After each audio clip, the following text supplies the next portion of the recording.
ہجرت مدینہ کے بعد 4 سے 5 سال بعد نبی اکرم صلی اللہ علیہ وسلم اپنے گھر میں بیٹھے ہوئے تھے، تو ان کو ایک خاتون کے انتقال کی خبر ملی اور آپ بہت رنجیدہ ہوئے اور فوراً ان کے گھر گئے اور پھر جا کے ان کو ان کے کفن کے لیے اپنے کرتا مبارک دیا، اور حضرت ابو ایوب انصاری رضی اللہ تعالیٰ عنہ اور اسامہ بن زید رضی اللہ تعالیٰ عنہ کو جنت البقیع میں بھیجا ان کی قبر کو تیار کرنے کے لیے، اور پھر جنت البقیع میں گئے اور وہاں پہ جا کے جب آدھی قبر کھد چکی تھی تو پھر ان کو نکالا اور خود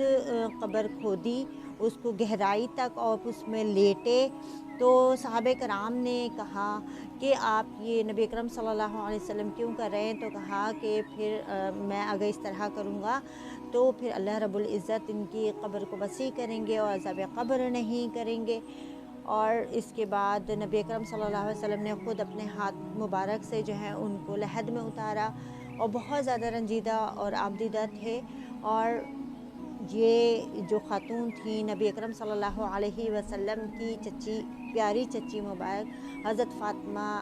بنت اسد، حضرت فاطمہ رضی اللہ تعالیٰ عنہ بنت اسد تھی،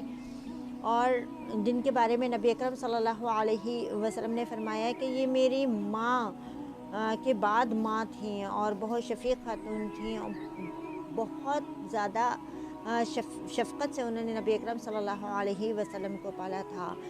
حضرت فاطمہ رضی اللہ تعالیٰ عنہ بنت اسد کا تعلق قریش خاندان ہاشم بن عبد مناف کی پوتی تھیں، حضرت عبد المطلب کی بھتیجی تھیں، حضرت ابو طالب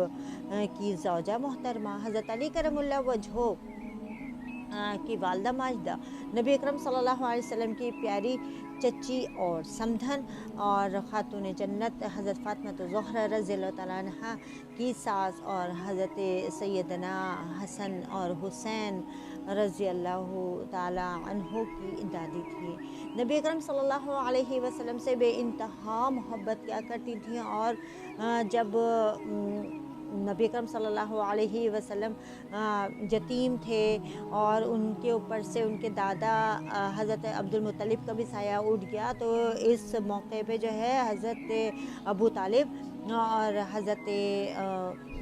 فاطمہ رضی اللہ تعالیٰ عنہا نے نبی اکرم صلی اللہ علیہ وسلم کا بہت ساتھ دیا اور بہت ان کے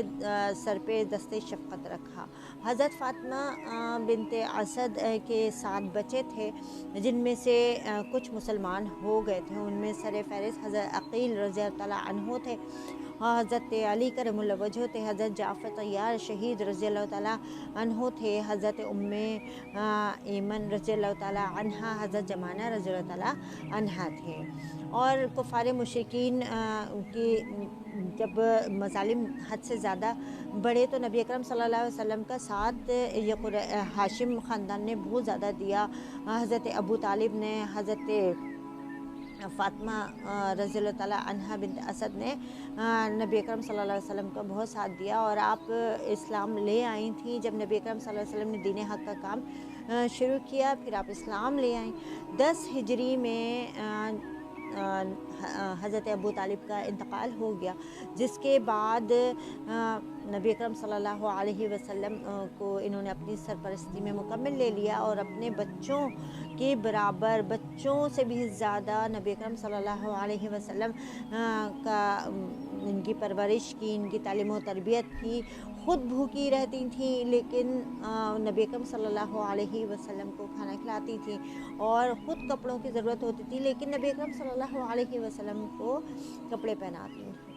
اور جب حکم ہجرت آیا ہے تو انہوں نے سب سے پہلے ہجرت بھی کی ہے مدینہ، اور پھر وہاں پہنچ کے